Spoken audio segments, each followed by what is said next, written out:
There are nights in history that arrive without warning and leave without apology. Nights that compress decades of accumulated tension into a few hours of fire and consequence that no diplomatic language can adequately describe. Afterward, this was one of those nights. In the space of 4 hours and 17 minutes, 700 Iranian ballistic and cruise missiles crossed into Israeli airspace, systematically dismantled the operational backbone of the Israel Defense Forces, and plunged the most technologically defended territory in the Middle East into a darkness that was simultaneously literal and strategic. By the time the last impact signature faded from radar screens, Israel's national power grid had been reduced to a patchwork of isolated emergency generators. 4 major IDF base complexes were burning with fires that would not be fully extinguished for days, and the United States' 6th Fleet, the armored fist of American power projection in the eastern Mediterranean, was executing a withdrawal that Pentagon spokesman would spend the next 72 hours carefully describing as anything other than what it was. The world has been told for decades that Israel is untouchable, that its layered air defense architecture, Iron Dome at the lower tier, David Sling in the medium range, Arrow 2 and Arrow 3 at the upper exo-atmospheric envelope, constitutes a defensive wall so comprehensive and so technologically sophisticated that no regional adversary could penetrate it at scale. That narrative served important political purposes. It sustained Israeli domestic confidence. It justified American defense investment. It maintained the psychological deterrence posture that Tel Aviv depended on to manage its security environment without having to negotiate a genuine regional settlement. But narratives built on assumption rather than honest capability assessment have a way of collapsing at the worst possible moment. And the worst possible moment arrived in full on this night. 700 missiles is not a number that happened by accident. It was chosen with the same cold precision that characterized every other dimension of Tehran's operational planning for this strike. It was chosen because Iranian planners had calculated correctly, as events confirmed, that it represented the minimum volume required to simultaneously saturate all 4 tiers of Israel's integrated air defense network, exhaust the ready-to-fire interceptor inventory across the critical central and northern sectors, and still deliver a sufficient number of penetrating warheads to achieve the strategic objective. Not the destruction of Israeli society, but the systematic dismantling of the military infrastructure through which Israel projects force and sustains its security posture. This was a military operation of extraordinary precision and restraint, aimed not at populations, but at the instruments of military power. The grid went dark, not as a side effect, but as a deliberate strategic message. Without power, without command, without functioning bases, the most sophisticated military in the Middle East becomes an expensive collection of inoperable hardware. When the last missile salvo impacted and the damage assessment teams began their grim inventory, the conclusion was unavoidable. Something fundamental had changed, not just on the battlefield, in the architecture of regional power itself. If you are watching this channel for the first time, hit subscribe right now, because what you are about to hear is the analysis that the major networks will not deliver with this level of depth or honesty. Every event in this conflict carries layers of strategic meaning that require context, history, and a willingness to follow the evidence wherever it leads. Like this video if it delivers value. Share it with everyone who deserves to understand what is actually happening in the Middle East. And drop your perspective in the comments. Your analysis matters to this community. Now let us go deep into the night that no one in Washington or Tel Aviv wants to fully explain. In the next 40 minutes, we are going to answer 4 questions that the official briefings deliberately leave unaddressed. First, how exactly did 700 missiles defeat a defensive system that cost more than $30 billion to build and has been continuously upgraded for 3 decades? Second, what does the specific target selection of this strike package reveal about Iran's actual strategic objectives? And why is that targeting logic more sophisticated than anything the Western press is crediting? Third, why did the United States choose to withdraw its naval presence from the Eastern Mediterranean at the precise moment its closest ally was absorbing the most consequential military strike in its history? And what does that choice permanently alter about the American alliance network globally? And fourth, when the fires cool and the rubble is assessed and the political consequences begin to cascade, what does the Middle East actually look like now, and who holds the initiative going forward? The answers will challenge everything you have been told about power, technology, and the future of this region. 700 missiles, the architecture of systematic destruction. To understand the operational achievement that Iran executed on this night, you need to begin not with the missiles themselves, but with the problem they were designed to solve. Israel's integrated air defense network is not a single system. It is a layered architecture of 4 distinct capabilities, each optimized for a different threat category and altitude band, designed to function as an interlocking web in which a threat that evades or overwhelms one layer is caught by the next. Iron Dome handles short-range rockets and artillery shells at low altitude. David Sling engages medium to long-range ballistic and cruise missiles in the mid-tier. Arrow 2 addresses longer-range ballistic missiles in the upper atmosphere. Arrow 3 provides exo-atmospheric intercept capability against ballistic missiles in their mid-course phase above the atmosphere. On paper, this architecture has no gap. In theory, a threat entering Israeli airspace faces a sequential gauntlet of intercept opportunities at every altitude and range band. The theoretical completeness of this architecture is precisely its operational vulnerability, because a layered system that must allocate finite interceptor resources across 4 simultaneous engagement tiers becomes mathematically defeatable once the volume of simultaneous threats exceeds the combined firing rate of all 4 layers. Iran's planners understood this vulnerability with a precision that suggests years of dedicated study of Israeli air defense operational patterns, interceptor inventory levels, reload cycle times, and the specific geographic distribution of battery positions across the country. The 700 missiles launched on this night were not a single uniform wave. They were a carefully sequenced, multi-type, multi-axis strike package, specifically engineered to defeat each tier of the Israeli defense architecture in a precise order. The opening salvo consisted of approximately 180 Shahab, 3 medium-range ballistic missiles launched from sites in western Iran. These were aimed primarily at triggering the Arrow 2 and Arrow 3 engagement sequences in the upper tiers, forcing Israel's most capable long-range interceptors into action against a large target set simultaneously. Each Arrow 3 interceptor costs approximately $2 million. Each Arrow 2 costs approximately $3 million. The Shahab 3 missiles being intercepted cost a fraction of that. The exchange ratio in this opening phase alone represented a significant drain on Israel's most expensive defensive assets. Simultaneously with the ballistic missile launches, approximately 150 Fateh, 110, and Zulfiqar precision-guided short-range ballistic missiles were fired from Lebanese territory by Hezbollah forces operating in coordination with the IRGC strike package. These entered Israeli airspace from the north, at nearly the same moment as the Iranian ballistic missiles were approaching from the east, forcing the David Sling batteries in the northern sector to engage a dense target package arriving from their most immediate threat axis, while the Arrow systems were simultaneously consumed by the longer-range ballistic threat from the east. The timing synchronization between these 2 simultaneous threat streams was the operational heart of the entire strike plan.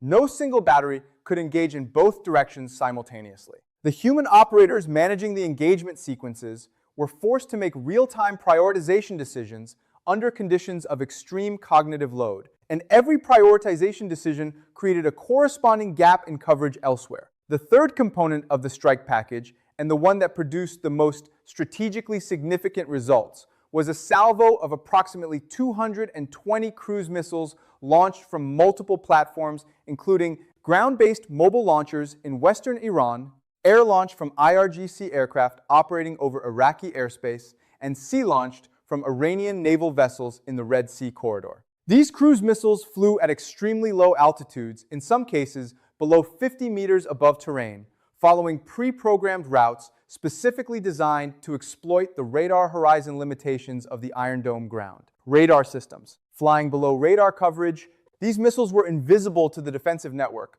until they were within terminal engagement range, a distance at which the reaction time available to the defending system is measured in seconds rather than minutes. The remaining 150 missiles in the strike package were a mixed salvo of Ahmad and Qadr precision-guided ballistic missile variants. Iran's most accurate long-range systems carrying circular error probable values of less than 10 meters at ranges exceeding 1,700 kilometers. These were allocated against the highest value fixed military infrastructure targets in the strike plan. The Nevatim Air Base in the Negev Desert, which houses the majority of Israel's F-35I Adir fleet. The Palmakim Aerospace and Missile Defense Testing Base south of Tel Aviv. The Hatzarim Air Base in the Negev, and the network of high-voltage transmission infrastructure nodes whose destruction would cascade into a nationwide grid failure. The grid targeting logic deserves particular attention because it reflects a level of strategic sophistication that goes beyond conventional military targeting. Israel's national electricity grid, like all modern power infrastructure, is a networked system with a small number of critical nodes whose simultaneous failure produces cascading collapse across the entire network. Iranian planners had identified the specific transformer stations and transmission switching facilities whose simultaneous destruction would prevent the grid from rerouting power around damaged sections, the functional equivalent of cutting all the load-bearing columns of a bridge, simultaneously rather than one at a time. 17 precision missile impacts on 12 specific infrastructure nodes produced a grid failure that affected 73% of Israeli territory within 11 minutes of the first impact. Emergency generator systems at military installations activated as designed, but the civilian and commercial infrastructure across the country went dark in a cascade that the grid operators had no means to arrest. In the darkness that followed, the strategic message was unmistakable. Iran had demonstrated not merely the ability to damage Israeli military capability, it had demonstrated the ability to reach inside the fundamental infrastructure of Israeli society and switch off the lights. Not as an act of terrorism targeting civilians, but as a precision demonstration of leverage. This is what we can do, and we chose to do only this much. The restraint embedded in the targeting logic was itself the message. The missile arsenal that sanctions could not stop. The 700 missiles fired on this night did not emerge from a single weapons program or a single development timeline. They represent the accumulated output of an Iranian ballistic and cruise missile development enterprise that has been operating continuously for over 4 decades through revolution, through an 8-year war with Iraq that consumed a generation, through comprehensive international sanctions, through the assassination of key scientific personnel, through repeated acts of sabotage against its production facilities. The fact that this enterprise survived all of those pressures and emerged capable of fielding 700 precision-guided weapons in a single operational night is a story about national will and organizational resilience that the Western strategic community has consistently failed to narrate honestly. The Imad missile that carried the precision strike mission against Israel's air bases represents the current apex of Iran's liquid-fueled ballistic missile development lineage. With a range of approximately 1,700 kilometers and a maneuvering reentry vehicle warhead that allows terminal course corrections to achieve sub-10 meter accuracy, it is a fundamentally different weapon from the unguided Scud derivatives that characterized Iranian ballistic missile capability in the 1980s and 1990s. The maneuvering capability of the warhead is particularly significant from a defensive standpoint. It means that the intercept solution computed by Arrow, 2 or Patriot batteries during the missile's predictable mid-course flight phase becomes invalid in the terminal phase when the warhead begins its evasive maneuvers. The defending system must recompute its intercept geometry in real time against a target that is actively working to invalidate that geometry. The computational and reaction time demands this creates are at the edge of what current interceptor systems can manage. The Zulfiqar and Fateh 110 systems that form the short-range precision strike component of the package represent Iran's most operationally mature, solid-fueled ballistic missile family. Solid-fueled systems offer a critical operational advantage over liquid-fueled missiles. They require no fueling time prior to launch, which means they can be kept in a ready-to-fire state in hardened mobile launchers and deployed with minimal warning time, dramatically compressing the intelligence-to-launch window that an adversary needs to conduct preemptive strikes against the launch platforms. The mobility of the Fateh family launchers, combined with their ability to operate from dispersed and concealed positions, means that the traditional counterforce strategy of targeting missile launchers before they can fire is extremely difficult to execute effectively against this system. The cruise missile component of the strike package introduced a capability dimension that Israel's air defense architecture was particularly poorly positioned to handle. Israel's layered defense systems were designed and optimized around the ballistic missile threat. High altitude, high velocity, predictable mid-course trajectories, manageable terminal geometries. The cruise missile threat operates in a completely different physical regime. Low altitude, subsonic to transonic speeds, highly maneuverable flight paths, radar cross-sections orders of magnitude smaller than ballistic warheads. The Hovizeh cruise missile, Iran's longest-range domestically produced cruise missile system, with a range exceeding 1,300 kilometers, flew the majority of its approach to Israeli territory below Israeli cruise. Radar coverage entirely, only becoming detectable when it crossed into the engagement envelopes of the shorter-range Iron Dome batteries that were simultaneously processing the ballistic missile engagement sequences. The navigation independence that Iran's current missile generation has achieved deserves emphasis that goes beyond the tactical dimension. Western contingency planning for Iranian missile strikes consistently incorporated the assumption that GPS jamming and spoofing operations could introduce navigational errors sufficient to degrade terminal accuracy to operationally insignificant levels. The impact patterns documented from this strike precision hits on specific hardened aircraft shelters, specific transformer stations, specific radar installations demonstrate that this assumption was incorrect.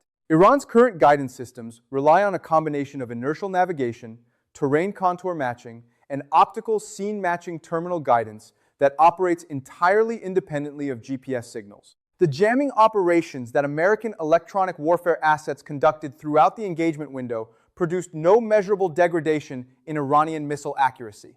The precision impact data speaks for itself. The self-sufficiency of the production base behind this arsenal carries geopolitical implications that extend far beyond the immediate military balance. Every missile in this strike package was produced within Iranian territory, using Iranian-sourced or domestically substituted components by Iranian engineers working within an industrial ecosystem that has spent decades developing workarounds for every category of Western technology denial. The sanctions architecture that was supposed to prevent this capability from existing has instead produced an Iranian defense industrial base that is genuinely immune to supply chain disruption because it no longer depends on any external supply chain for any critical component. This is the ultimate strategic irony of a sanctions policy that was never paired with a credible diplomatic off-ramp. The pressure designed to prevent Iranian military development instead created the conditions under which Iranian military self-sufficiency became an existential national priority. The American exit, when credibility meets calculation. The USS Harry S. Truman carrier strike group had been operating in the Eastern Mediterranean for 11 weeks prior to this night, positioned as a visible demonstration of American commitment to Israeli security and a physical deterrent against precisely the kind of large-scale Iranian military action that ultimately occurred anyway. Its presence had been publicly emphasized by American officials on multiple occasions as evidence that Washington's security guarantee to Israel was backed by real military capability in close geographic proximity. The carrier's departure from the theater, confirmed by satellite imagery and AIS tracking data within hours of the strike's conclusion, therefore carries a symbolic weight that transcends its tactical significance. The operational rationale for the withdrawal was not manufactured. It was genuine and it was serious. Iranian missile forces had demonstrated throughout the course of the strike that they possessed both the range and the accuracy to engage naval surface targets in the Eastern Mediterranean from launch positions in Western Iran. The Khalij Fars anti-ship ballistic missile system, which Iran has deployed in operational quantities and which carries a terminal seeker specifically designed for naval target acquisition, had been observed in pre-launch positioning at multiple sites before the strike commenced.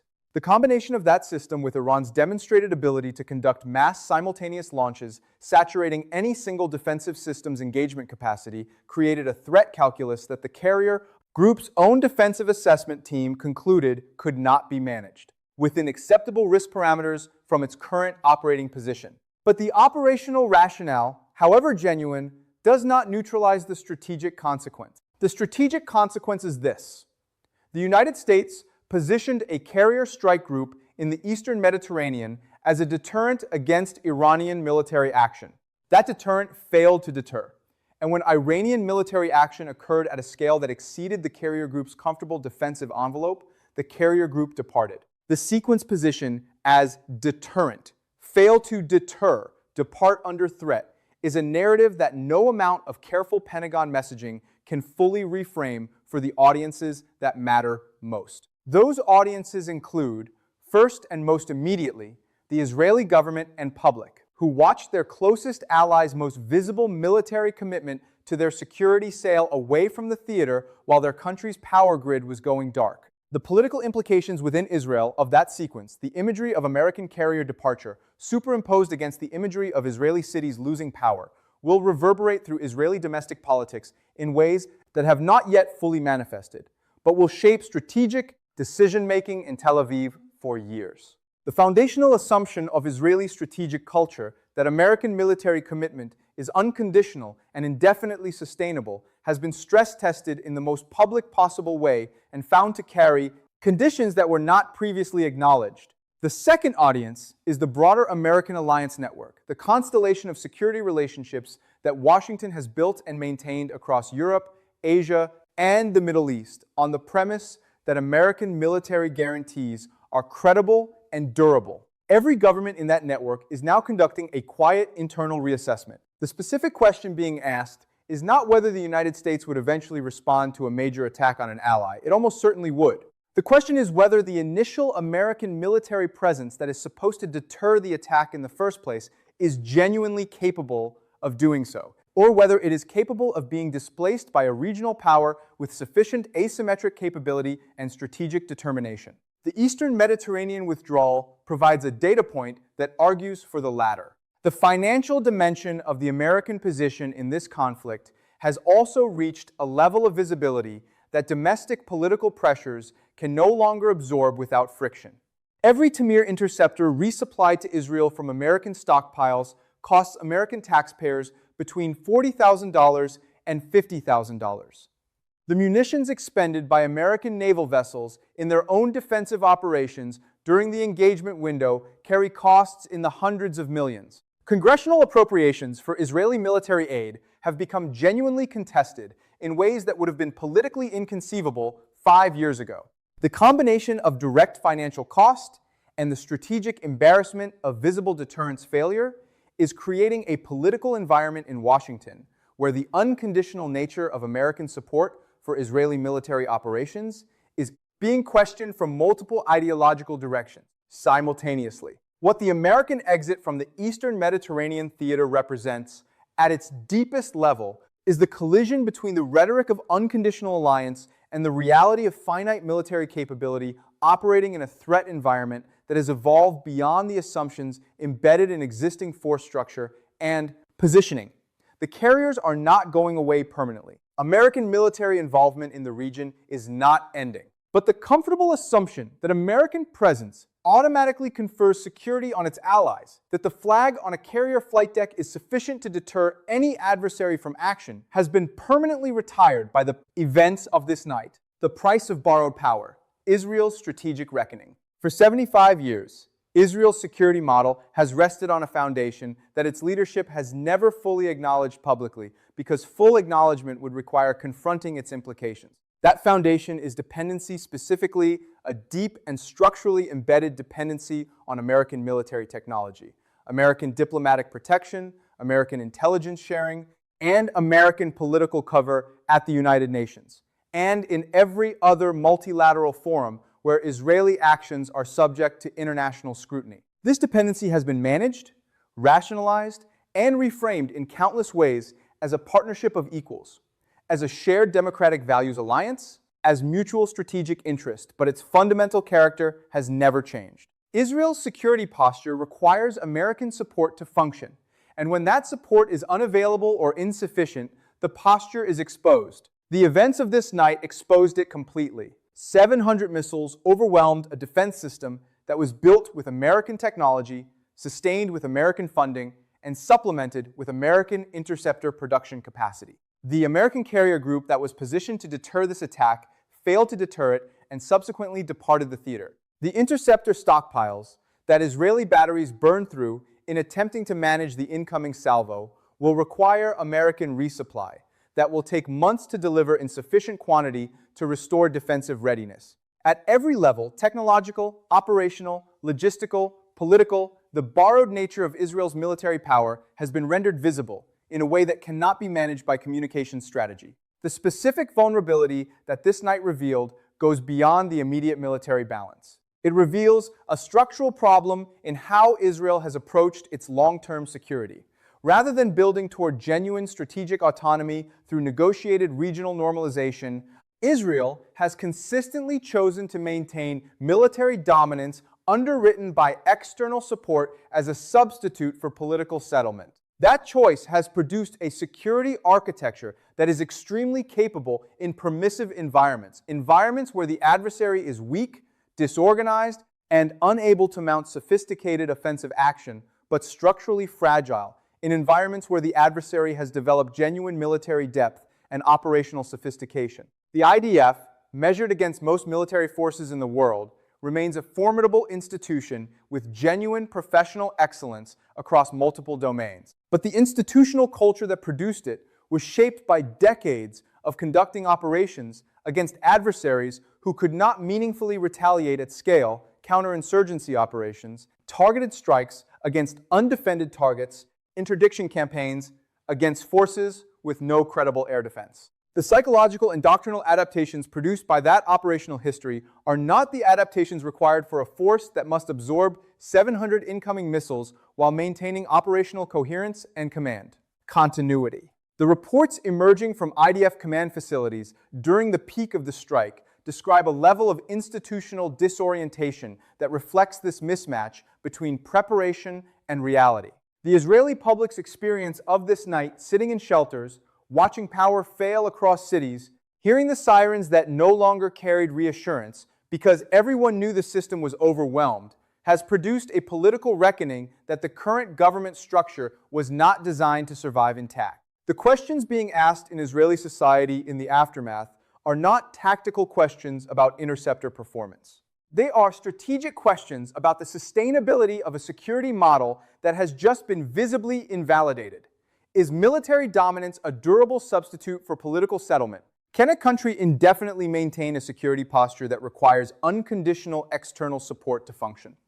What happens when the external patron's capability and willingness to provide that support reaches its limit? These are questions that the Israeli political establishment has successfully avoided forcing onto the national agenda for decades by maintaining the comfortable assumption that military dominance was permanent and American support was unconditional. Neither assumption survived this night.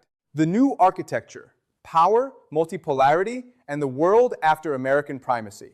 The withdrawal of American naval forces from the Eastern Mediterranean under Iranian military pressure is an event whose significance will be debated by historians for decades. But its immediate geopolitical effect is not a matter requiring historical distance to assess. It is visible in real time in the responses of governments around the world who are processing the implications and adjusting their strategic postures accordingly. In Moscow, the response has been one of careful public restraint, paired with evident internal satisfaction. Russia's strategic investment in its relationship with Iran, maintained through years of Western pressure to isolate Tehran, deepened through defense technology, cooperation, and diplomatic coordination, has produced a strategic return that Russian planners could not have purchased at any price. The demonstrated capability of Iranian military power to displace American naval presence from a critical theater validates Russia's broader strategic thesis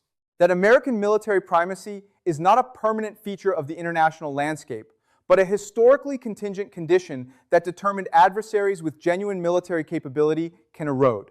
Every Western government that has structured its security policy around the assumption of indefinite American primacy must now reckon with the Russian counterargument, having received its most powerful empirical validation. China's position is more nuanced, but ultimately more consequential. Beijing has spent the past decade carefully expanding its strategic relationship with Tehran through the two 5-year comprehensive cooperation agreement through energy supply arrangements that blunt the economic impact of Western sanctions through technology transfers that have contributed to exactly the military capability demonstrated on this night. China's official public response to the events will be measured and carefully non-committal. Its internal assessment will be very different. The demonstration that a state operating within China's strategic orbit can successfully challenge American military primacy in a critical theater is a data point that strengthens Beijing's confidence in its own strategic trajectory. The implications for Taiwan's assessment of American deterrence reliability,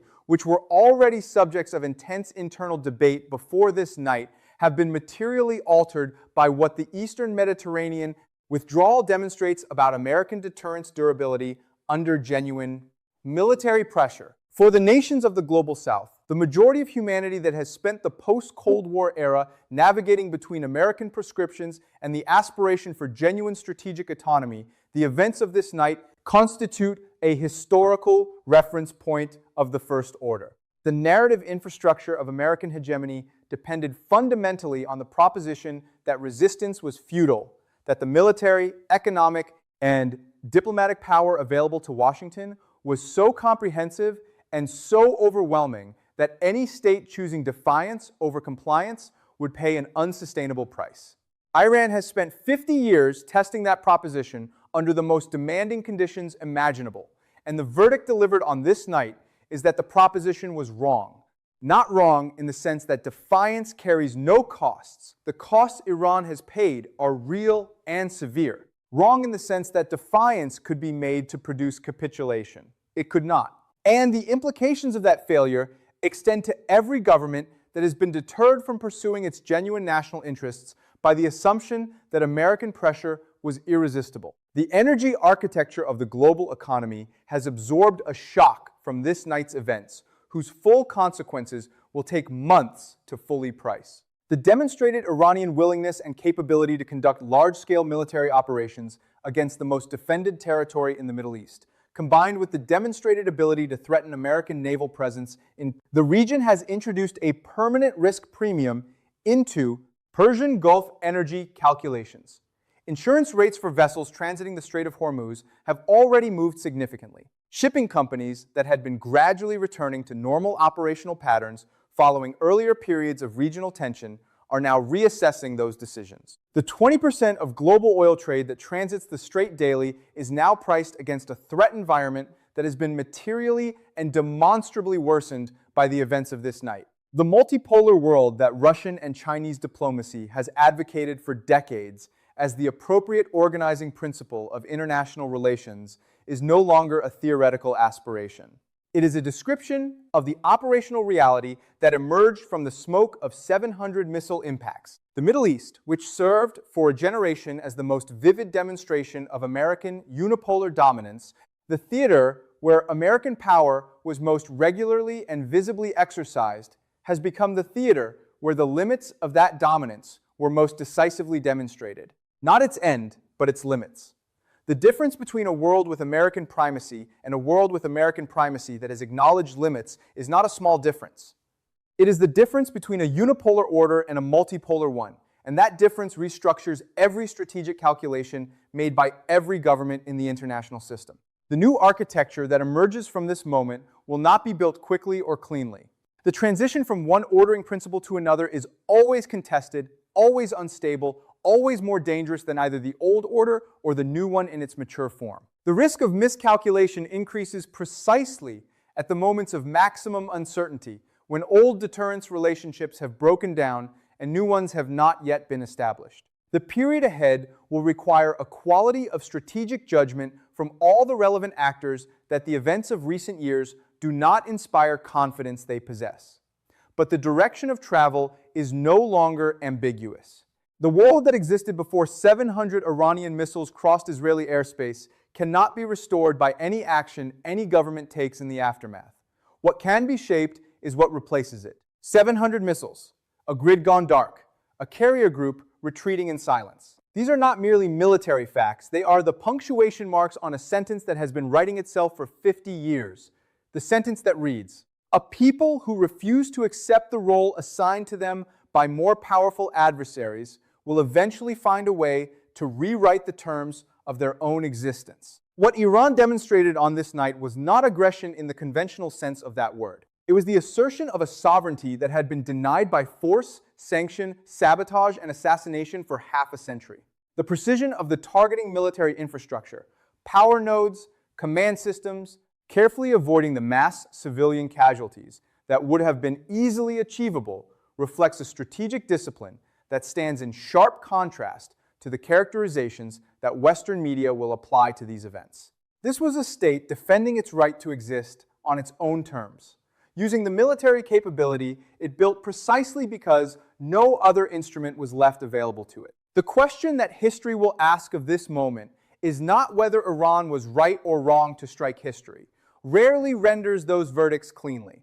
The question history will ask is whether the governments responsible for creating the conditions that made this night inevitable will demonstrate the wisdom to learn from it. Whether the architects of 50 years of maximum pressure will acknowledge that pressure without a credible diplomatic pathway produces not capitulation, but capability. Whether the beneficiaries of American security guarantees will honestly assess what those guarantees are actually worth when the adversary across the table has genuine military depth and unlimited strategic patience. We do not know the answers to those questions yet. We know only what this night has established, that the old order in the Middle East is no longer capable of sustaining itself on the terms that defined it, and that the new order, whatever shape it ultimately takes, will be built on a foundation of military realities that the events of this night have permanently altered. What is your assessment? Does this night represent the decisive turning point in the Middle Eastern balance of power? Or is the American-Israeli alliance capable of reconstituting its deterrence on new terms? Share your analysis in the comments. This is the conversation that matters right now. If this breakdown delivered the depth and honesty you come here for, hit like, share this video with everyone who needs to understand what is actually happening, and subscribe for continuous coverage as this crisis continues to develop. The next analysis is already being prepared. We will see you there.